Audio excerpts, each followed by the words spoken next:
Welcome back to Whispers in the Dark. Tonight, I want to take you somewhere else. Somewhere cold. Somewhere wet. Somewhere narrow and black and choking with smoke.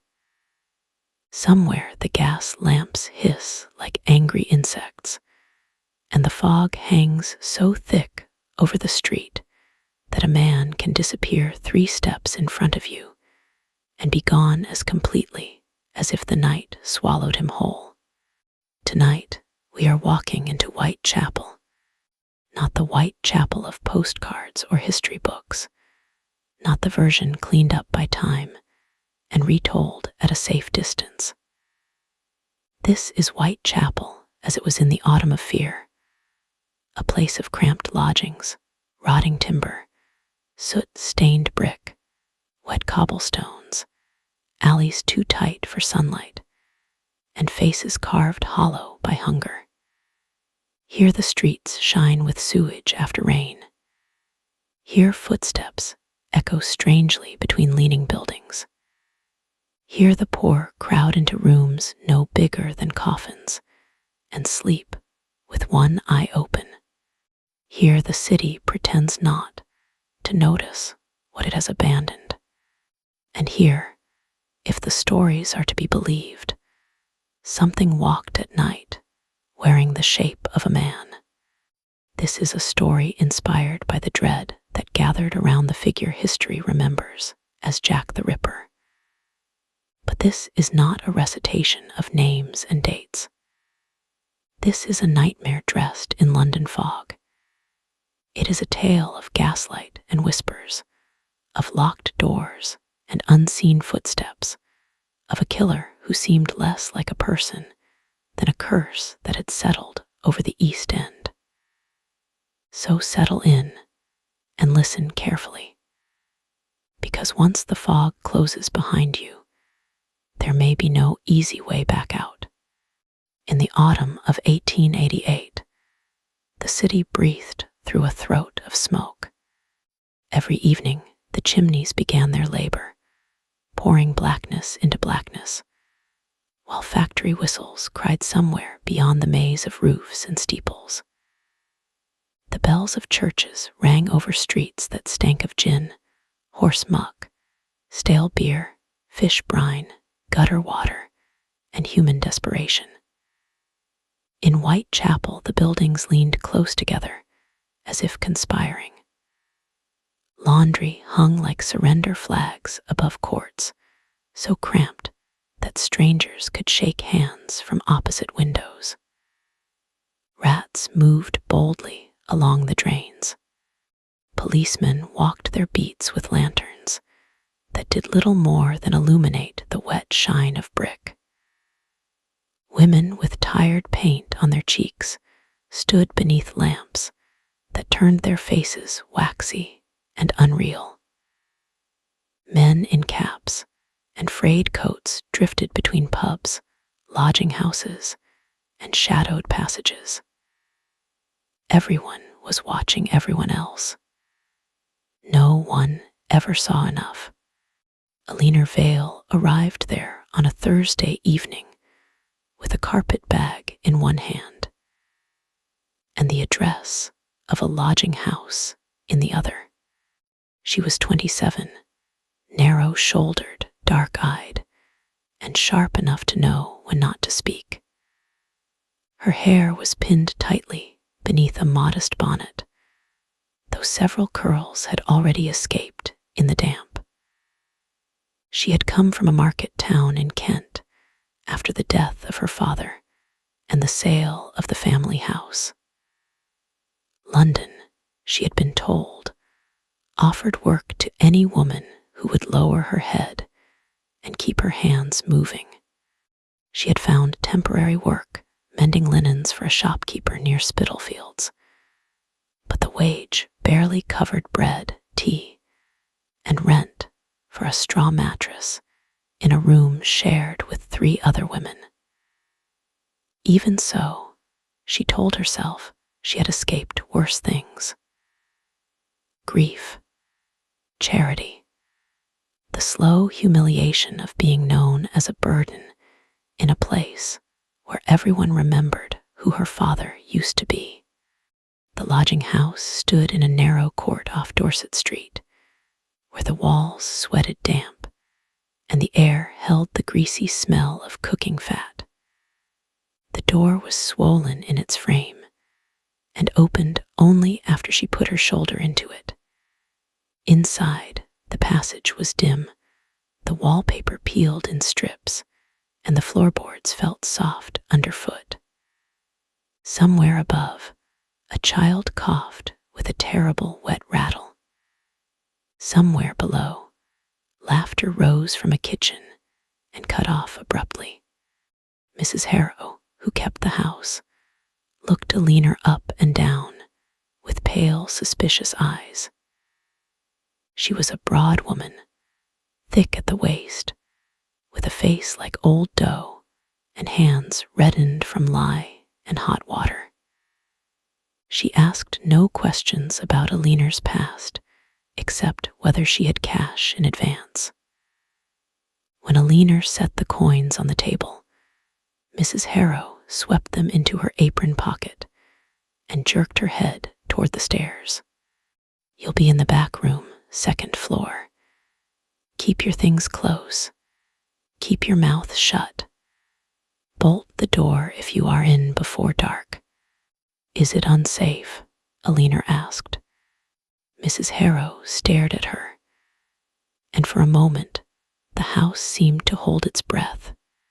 "My dear," she said softly, "the whole district is unsafe."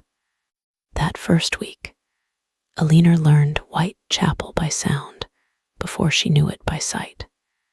She learned the drunk shouts from the public house at closing time, the clatter of cart wheels over uneven stones, the crack of arguments through thin walls, the mewling hunger of infants, the quarrelsome calls of costermongers, the low private bargains murmured in alleys, the midnight boots of constables, the lonely metallic hiss of gas lamps, and on certain nights, the silence that came too suddenly, as if the street itself had become alert. The women in the lodging house spoke about the murders with a mix of relish and terror. They spoke over tea that tasted of tin and in whispers while unlacing their boots. Most of them had seen too much hardship to spook easily, yet whenever the subject rose, they lowered their voices and glanced toward the door. There was Bess Finch, a girl with bright yellow hair, a missing front tooth, and a laugh too loud for her own safety.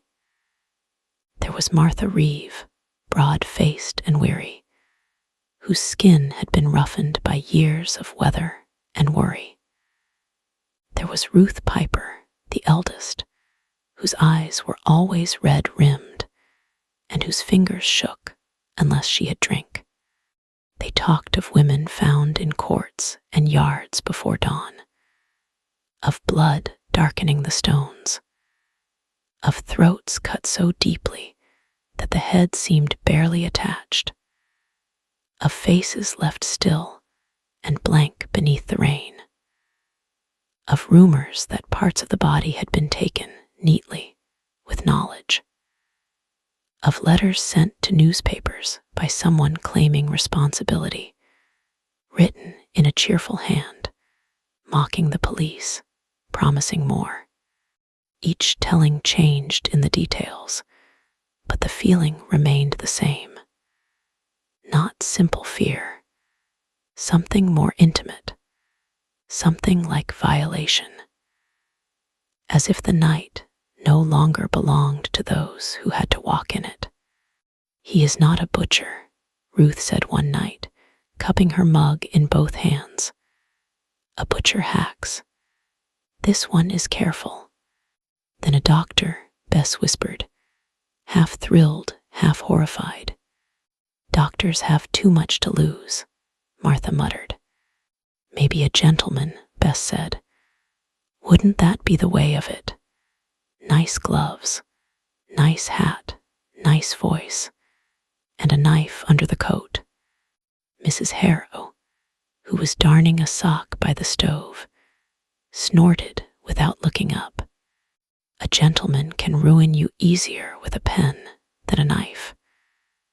No, this is some other breed of devil. Alina listened and said little. She told herself she did not believe in devils.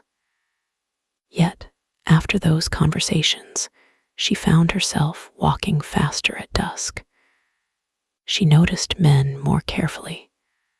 The sway of a step, the angle of a hat brim, the gleam of a button in the dark.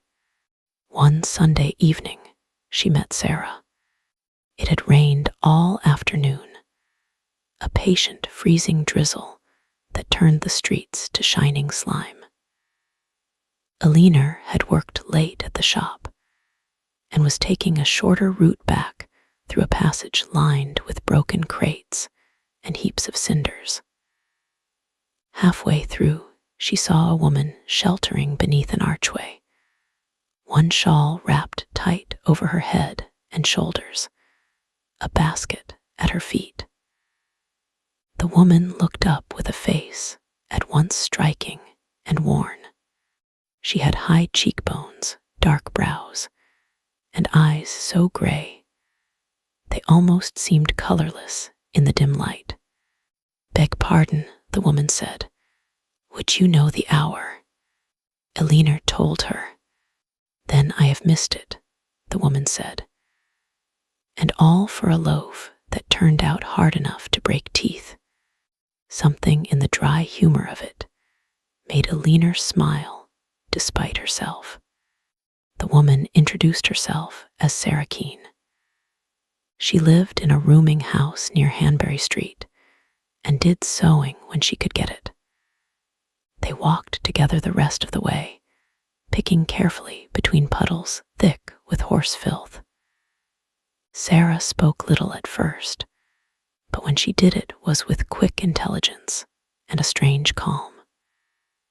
She had the sort of face people noticed even when she wished they would not. Not beautiful in any delicate sense, but memorable, sharp, alive. By the time they parted at the corner, Alina felt as though she had known her longer than an hour. After that, they crossed paths often.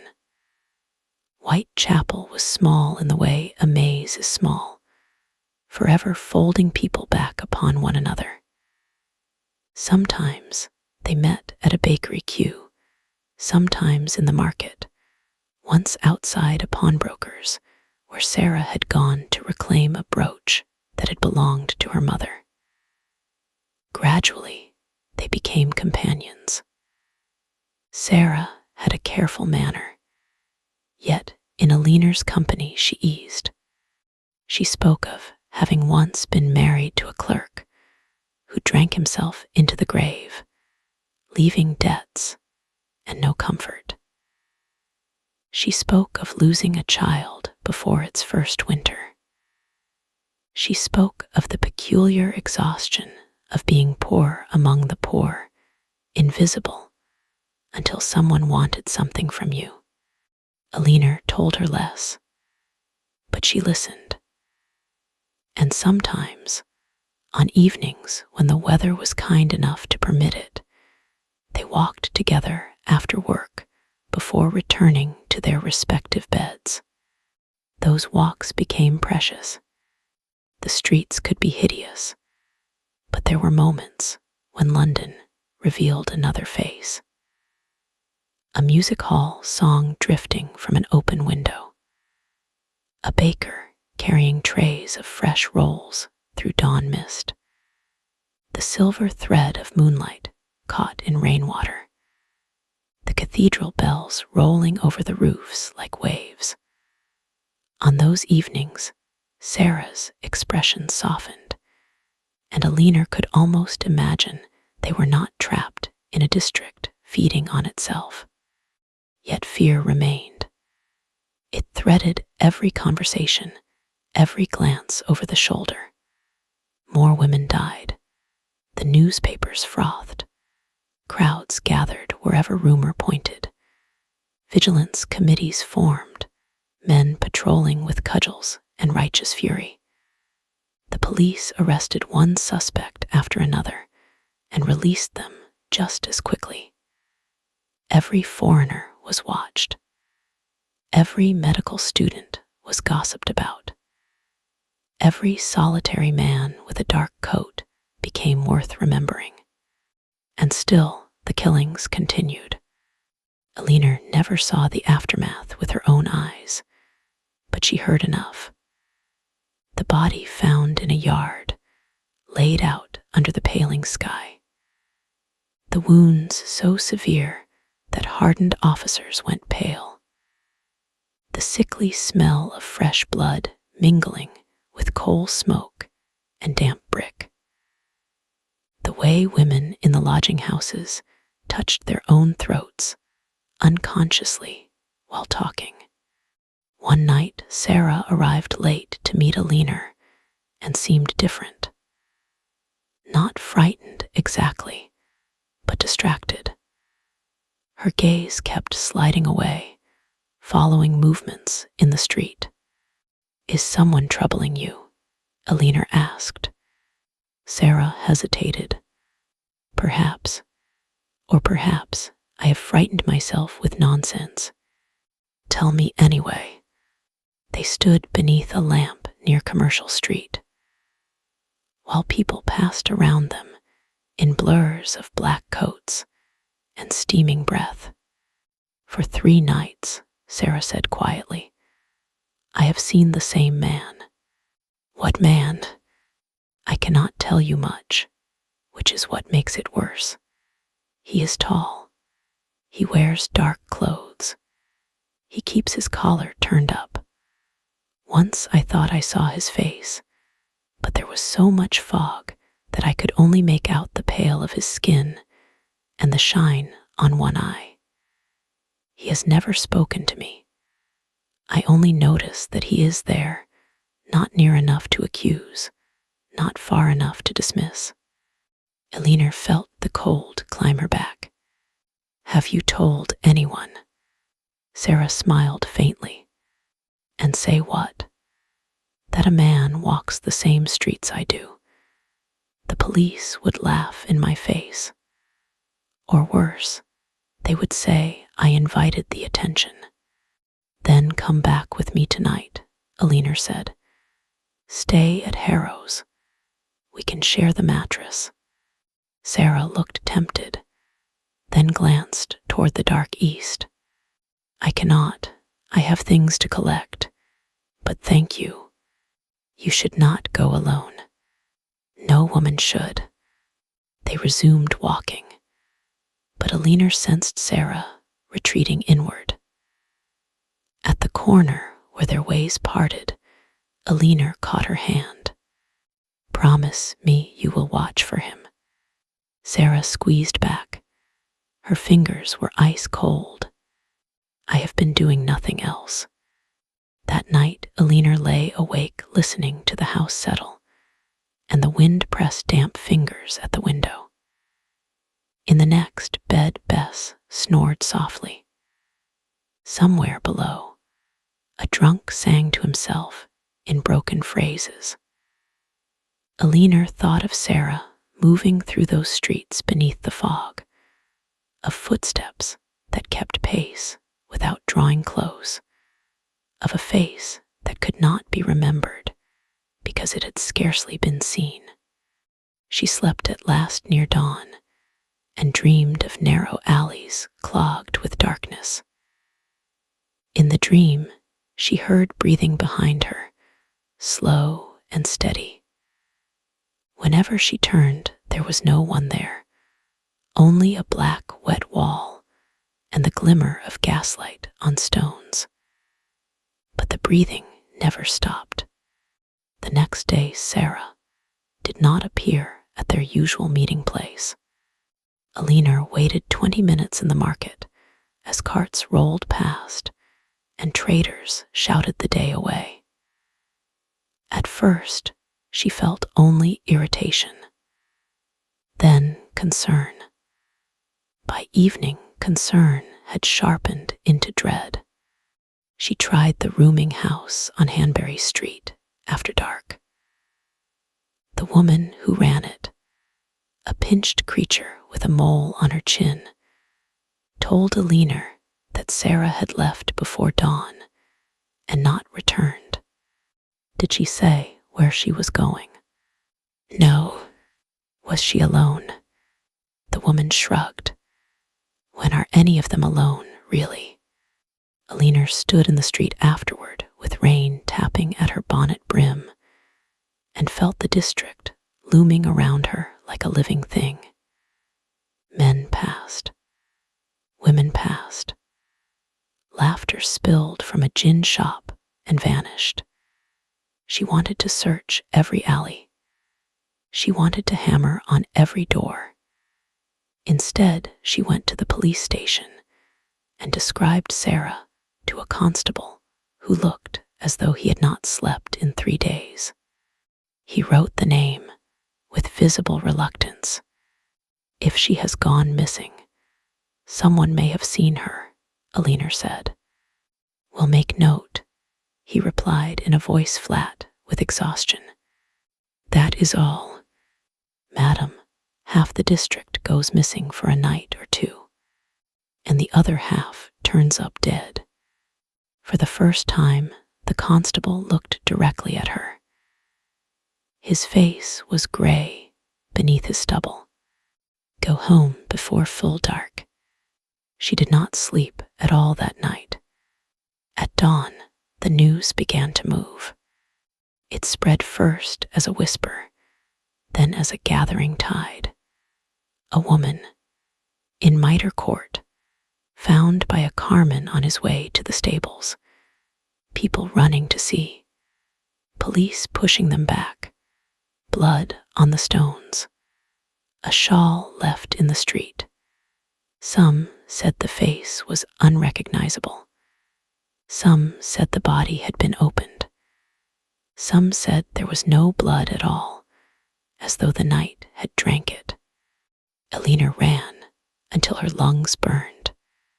By the time she reached the crowd, the court was already blocked by constables and curious onlookers standing on crates, craning necks, muttering prayers and obscenities alike. The morning was damp and raw. The sky looked like unwashed wool. Elena forced herself through shoulders and elbows, hearing fragments around her. Poor cow never knew what hit her. Not human, I tell you. Sliced her open as neat as a Sunday roast. God save us. A policeman shoved her back before she reached the entrance. You cannot go in. My friend, Elena said, breathless. My friend may be in there. He did not soften. Then you do not wish to look. Over his shoulder, she saw only a sliver of the court, a patch of wall, a slick shine on the cobbles, a medical bag opening like a black mouth. Yet something in the air told her enough. It smelled metallic even from where she stood. Not just the smell of blood, but the warm, obscene freshness of it, mixed with damp mortar and hoarse smoke and the sour exhalations of the crowd. She imagined Sarah lying there in her thin dress and shawl, her gray eyes open to the whitening sky, her body broken into evidence. Elena stumbled away and was sick in the gutter. Later, in the hours that followed, details spread despite every effort to contain them. A throat cut to the spine, the abdomen torn, flesh opened with methodical savagery. Things removed, things taken, as if the killer had crouched over his victim in the dark and worked with horrifying patience while the city slept only yards away. Men spoke the facts with grim excitement. Women repeated them with white faces and trembling mouths. Every version made the murder more monstrous. Every retelling enlarged him. Sarah Keene had become one more body in a district of bodies. At the inquest, Alina sat in a room smelling of wet wool and floor polish, while officials discussed Sarah's last hours in tones so detached they seemed to be talking about weather. Witnesses described seeing her in company with a man of medium height, no, a tall man, no, a stout man in a peaked cap, no, a gentleman with a dark mustache. None agreed. One swore she had been cheerful. Another that she seemed anxious. The surgeon spoke with awful professional calm of injuries, so severe the room shifted with suppressed nausea. Alina looked at her hands and did not lift her eyes. Afterward, outside, beneath a sky the color of old pewter, Martha Reeve touched Alina's sleeve. "You should come back with me," Martha said. Alina shook her head. "If you sit alone with this, it will fester." "It has already festered." Martha had no answer to that. Days passed, but grief did not move like weather. It clung. Alina saw Sarah everywhere. In the tilt of a stranger's head, in a snatch of laughter, in the gray shawl of a woman crossing the street. She woke from sleep thinking she had heard Sarah call her name from the passage. Then came the letters. One morning, Bess burst into the room, waving a newspaper, cheeks flushed. "Read this," she cried. "Read what he wrote." The letter was reproduced in the paper with all the lurid delight of the press. It was signed with the now infamous name.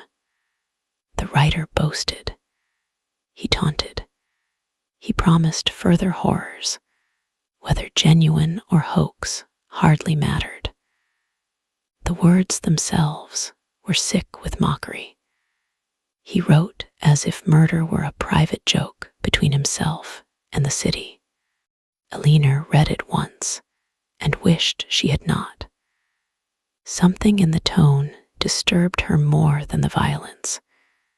It was jaunty, almost playful, the voice of a man who believed himself untouchable. That evening, as fog thickened over Whitechapel like milk poured into dirty water, Alina made a decision. She would not wait for the police. She would not trust panic, gossip, committees, or newspapermen. She began instead to walk, not recklessly, not alone when she could avoid it, but with purpose. She retraced Sarah's roots as best she knew them. She spoke to market women, publicans, lodging housekeepers, flower sellers, boys who ran errands, washerwomen, knife grinders, and old men who missed nothing from their doorways. She listened more than she asked. Patterns emerged in fragments. A man seen here, a voice heard there, a physician's bag, a dark coat, a peculiar gait, a habit of appearing where women had no better options than trust. Most of it led nowhere, but one thing troubled her. Sarah was not the only woman who had spoken of being watched by a quiet man who kept his distance. 2 others mentioned him, both living, both too frightened to go to the police for fear of ridicule. Each described not his face, but the effect of him, the sensation of being chosen, as if his attention itself were a hand already closing. One of them, a woman named Lydia Moss, told Alina she had once seen him more clearly when he paused beneath a lamp. He looked respectable at first, Lydia whispered. That was the wickedness of it. Clean collar, good boots, hair brushed, but his eyes were wrong. How wrong? Lydia shivered. Empty and not empty. Like he was thinking very hard about something that had nothing to do with me. And yet, I was at the center of it. Did he speak? He asked if I was unwell. That sounds ordinary. No, Lydia said. It was not concern. It was interest. Those words lodged in Alina like splinters. One wet night near the end of October, Alina left the shop later than usual and found the streets already half buried in fog. The lamps made circles of jaundiced light, and nothing beyond them could be trusted. Her boots slipped on the stones. Water dripped steadily from eaves. Somewhere a woman laughed too loudly, the sound brittle as glass. She was near the corner of Wentworth Street when she felt it. Not heard, not seen. Felt. A presence behind her. She kept walking. Her throat tightened. In the window of a shuttered shop, she caught a warped reflection of herself, and behind her, a darker shape moving in the mist. Do not run, she told herself. Running tells him you know. She turned sharply into a narrower lane, hoping to draw near a public house where light still shone. The footsteps turned with her. Soft, unhurried, close enough now that she could distinguish their rhythm. A man who knew exactly how fast to walk in order not to cause alarm until alarm was useless. Alina's heartbeat thudded in her ears. At the end of the lane stood a lamp, a cart, and nothing else. No crowd, no open door, no witness. The footsteps stopped. She turned. He stood about 15 feet away, partly obscured by vapor. Tall, perhaps, though the fog distorted everything. Dark overcoat, collar raised, hat brim low. One gloved hand at his side, the other tucked into his coat as if against the cold. She could not see his full face, only the paleness of one cheek and the faint reflective glint of an eye fixed on her. Neither moved. Then he spoke, and his voice was educated, controlled, almost gentle. You should not be out alone. The sentence struck Alina with such force that for a second she could not breathe. Sarah had said the man never spoke, but if this was him, he had chosen to speak now. Neither should you, she managed. The shadow tipped its head, an almost amused gesture. Quite true. Do I know you? No, he answered too quickly. Then why are you following me? I am not. Liar, she thought. But she heard the danger in the stillness between them. Something was being measured. Her fear, the emptiness of the street, the distance between his hands and her throat. A door slammed somewhere behind him.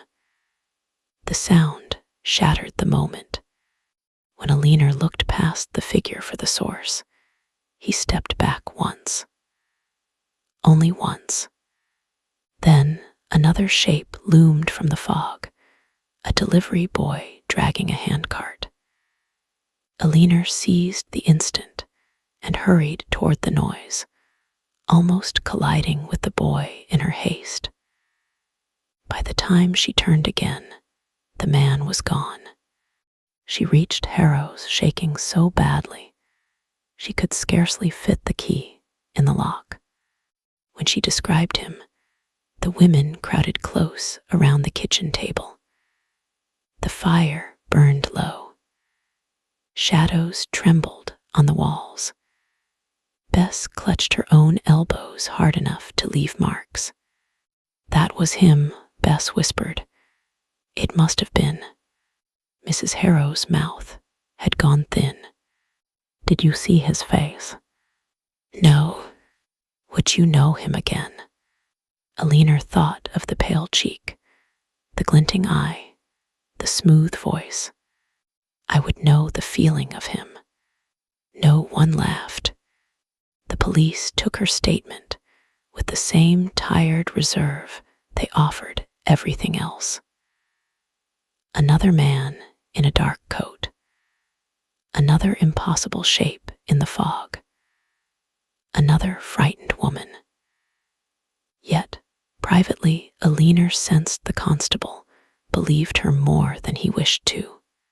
"You are fortunate," he said at last. "Why?" He hesitated before answering. Because he spoke. The killings stopped for a while after that. Long enough for the city to begin its old trick of pretending horror had passed. Long enough for markets to regain their noise, for people to speak of other things, long enough for newspapers to shift their appetite elsewhere. But Whitechapel did not truly relax.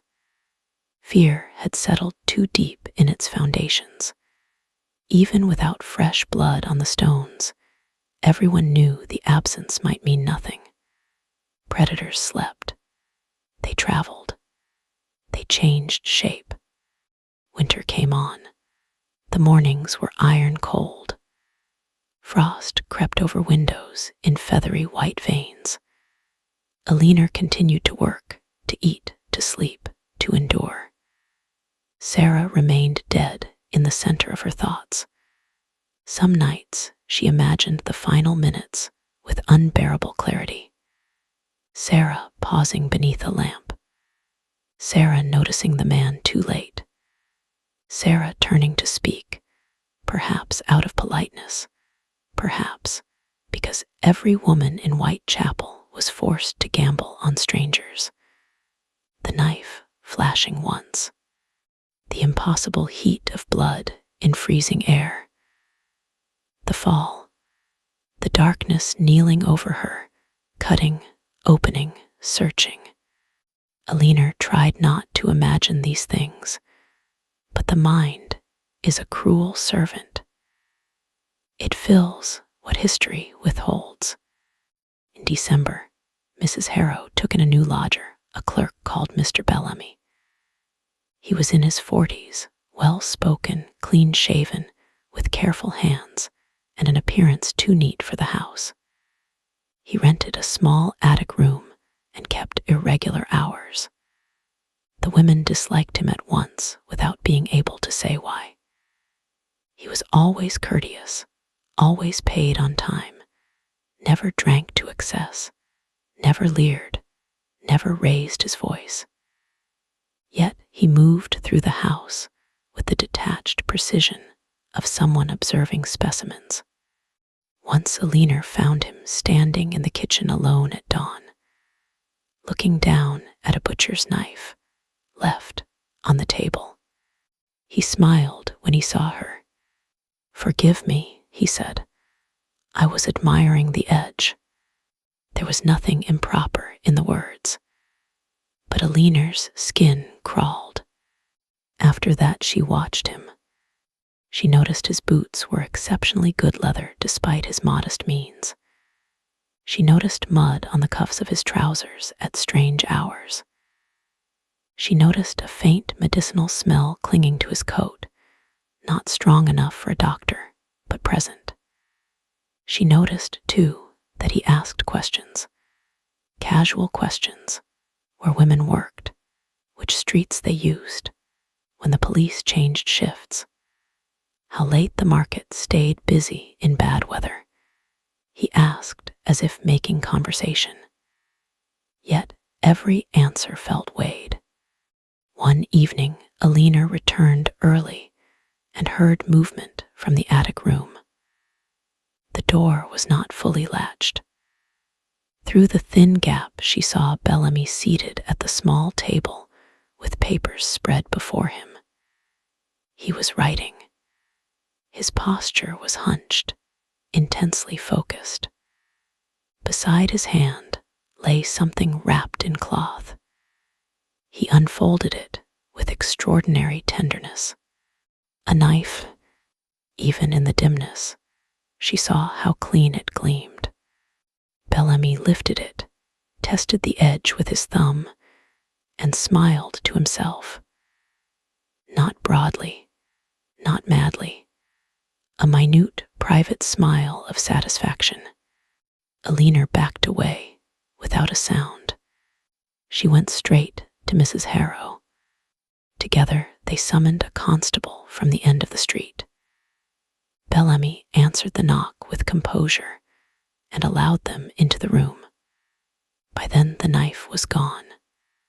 The papers on the table were ordinary receipts and copied passages from a medical handbook, which he explained belonged to his late brother.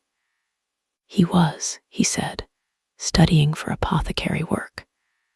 The constable found nothing actionable.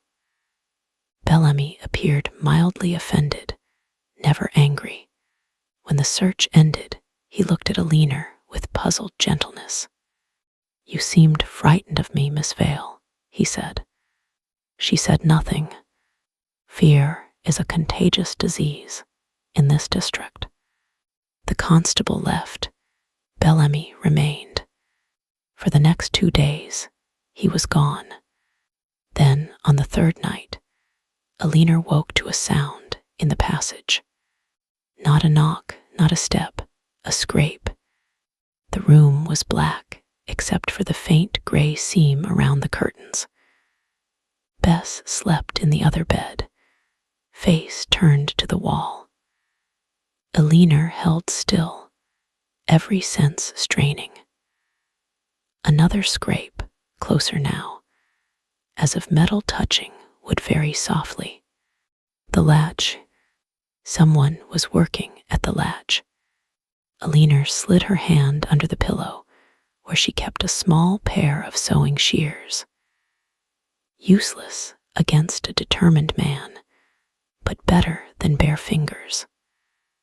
The scrape came again, then stopped. Then a faint, slow pressure, enough to test whether the door was bolted. It was. Silence. Alina counted heartbeats. 50, 60, 100. Then, from the other side of the door, a whisper. "Miss Vale, Bellamy." Her mouth went dry. He did not raise his voice. "Miss Vale, I know you are awake." Bess stirred in her sleep, but did not wake. "I only wish to speak with you," the whisper said. Woman to woman, one might say, if that were not impossible. A soft laugh followed, so quiet it was almost affectionate. Alina moved from the bed, as soundlessly as she could, and gripped the shears in one hand. The door trembled once beneath a subtle pressure. "You think me wicked," Bellamy murmured. "That is very interesting. Most people think me forgettable." He was close enough now that she could hear his breathing through the panel. "You should know that curiosity is dangerous. It draws the knife to the skin." Alina lunged to wake Bess, clapping a hand over the girl's mouth before she could cry out incoherently. "There is a man at the door," Alina hissed. Bess went rigid. Together they began shouting. Not words at first, just raw sound. enough to wake the house, enough to bring footsteps pounding from every room, enough to make Bellamy retreat. By the time Mrs. Harrow and two neighboring lodgers crashed into the passage with candles and a poker, the attic door above stood open, and the window beyond it banged in the wind. Bellamy was gone. This time the police listened, perhaps because the district had never truly been rid of its fear. Perhaps because Bellamy's room contained things harder to explain than before. Burned scraps of letters, lists of street names, anatomical sketches copied in painstaking detail, a doctor's scalpel wrapped in linen, women's trinkets, cheap and worn, hidden beneath a loose board. None could be proven to belong to the dead, yet no one in that room doubted where they might have come from. The hunt that followed was clumsy and desperate. Searches, raids, questions, informants. Bellamy's description circulated through every station house and public house in the East End. Some claimed he had fled by train, some that he was seen boarding a ship, some that he never existed under that name at all. For 3 days, Whitechapel throbbed with expectation. On the 4th, a carter found him beneath Blackfriars Bridge just before dawn. He had not escaped. He had not begun a new life in another district. He had not been cornered in some dramatic struggle. He had simply appeared there in the freezing gloom, coat soaked with river mist, throat cut ear to ear by his own hand or someone else. The wound was so deep that the head lolled obscenely to one side. Blood had spread beneath him in a black fan over the stones, already thickening in the cold. His fingers were stained. In one pocket, the police found a folded paper too, soaked to preserve. Most of the writing lost to red and river water. Some said justice had been done. Others said the police had silenced him before he could expose powerful men. Others insisted he was no more the killer than a scarecrow in a coat. Alina never saw the body. She did not need to. She knew only that the feeling of being watched did not leave her when he died. That was the worst of it. Even after a suspect, after an ending, after the city's appetite for terror had found something to chew and swallow, the fear remained.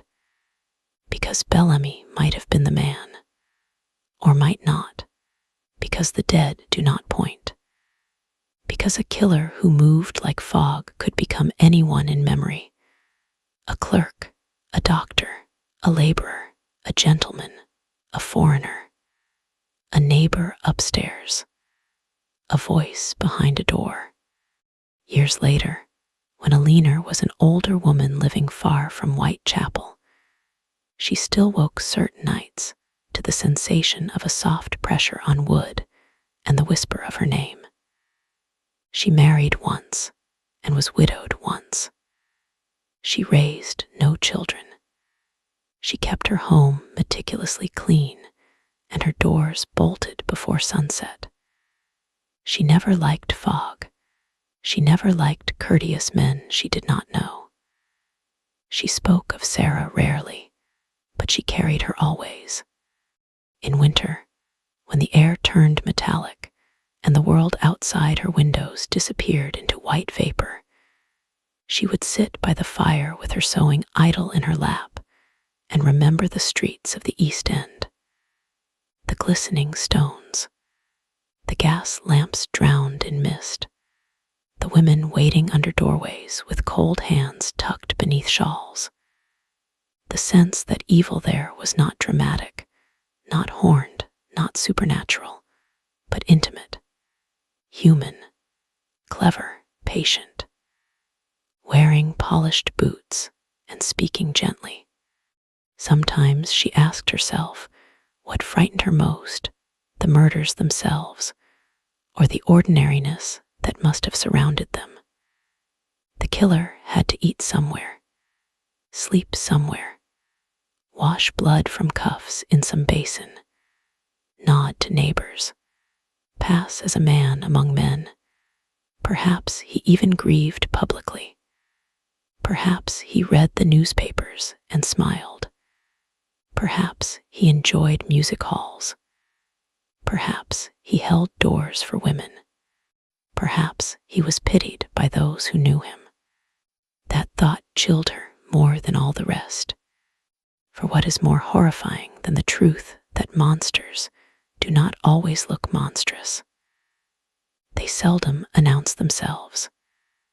They learn the shape of decency and wear it like a well-tailored coat. They wait until the street is empty and the lamp behind you is small. They speak in calm tones. They ask if you are unwell. They tell you that you should not be out alone. And by the time you understand what stands before you, the knife is already in its work. There were those who said Whitechapel invited such horror. That poverty bred it. That vice fed it. That the women who died were already halfway gone in the eyes of respectable society, and therefore easier to make into symbols than mourn properly as human beings. Alina hated those people most of all. The district did not create the hand that cut. It merely provided the darkness in which the hand could move unseen. The city had built a maze and filled it with the vulnerable, then acted astonished when something hungry learned the map. In her final years, Alina wrote down what she remembered, not for publication, not for sensation, for witness. She wrote of Sarah's gray eyes and dry wit, of Bess's laugh, of Martha's tired kindness, of Mrs. Harrow's rough, practical courage. She wrote of the smell of rain on brick, of market cries at dawn, of the ache in one's feet after 10 hours standing, of the humiliations no history book ever keeps.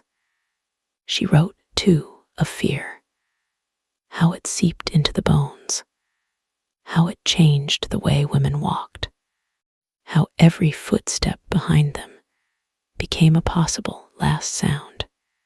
When she came to the night of the whisper at the door, her hand shook so badly she had to stop. It is said those pages were found after her death in a locked drawer, along with a newspaper cutting about the body under Blackfriars Bridge.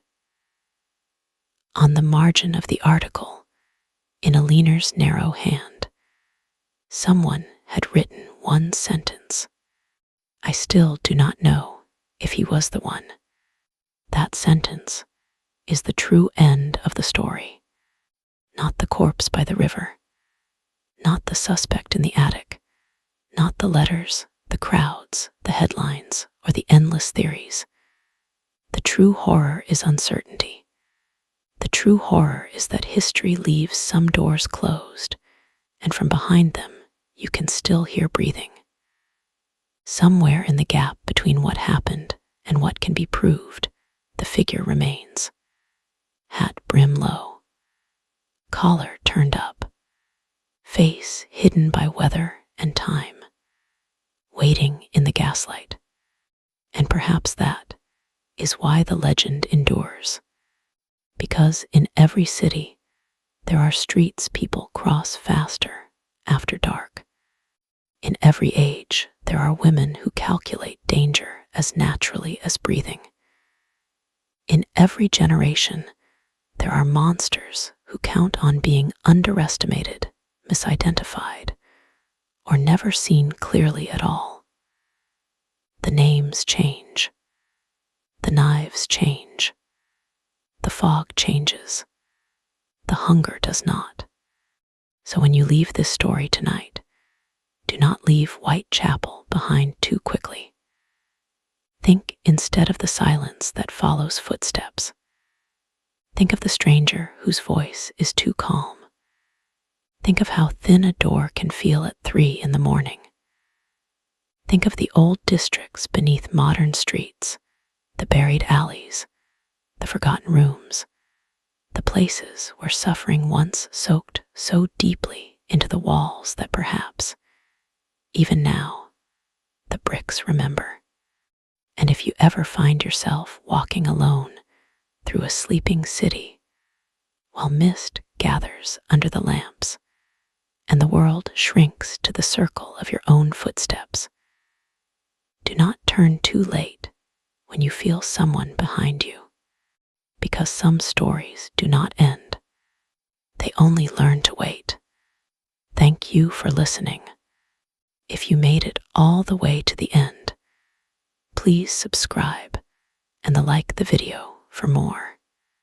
Until next time, good night.